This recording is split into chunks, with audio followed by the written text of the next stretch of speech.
ലെബനനിലെ pager വാക്കി talkie radio സ്ഫോടന പരമ്പരകൾക്ക് ശേഷം ലോകം ഒരു യുദ്ധത്തിന്റെ വക്കിലാണ്. പശ്ചിമേഷ്യ സംഘർഷഭരിതമാകുന്ന അവസ്ഥ.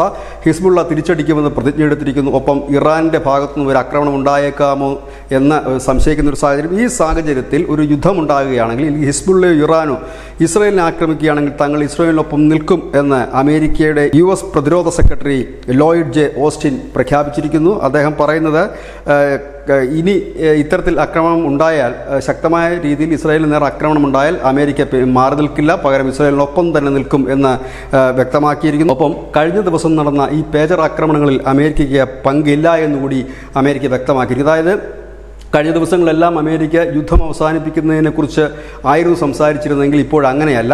പകരം ഇസ്രായേലിന് നേരെ ഒരു ആക്രമണം ഉണ്ടാകും എന്ന് അമേരിക്ക കരുതുന്നു. അത് ഹിസ്ബുള്ളയുടെ ഭാഗത്തുനിന്ന് ഇറാന്റെ പിന്തുണയോടെ കൂടി ഒരു ആക്രമണമായിരിക്കും ഉണ്ടാകുക എന്നാണ് അമേരിക്ക കരുതുന്നത്. അങ്ങനെയെങ്കിൽ ഇസ്രായേലിന് സഹായകരമായി തന്നെ ഇസ്രായേലിനോടൊപ്പം നിലകൊള്ളുക തന്നെ ചെയ്യുമെന്ന് അവർ ഒരു വ്യക്തമായ നിലപാടെടുത്തിരിക്കുന്നു. അക്കാലവും ഇസ്രായേലിനൊപ്പം നിന്ന രാജ്യം കൂടിയാണ് America. News desk news India Malayalam.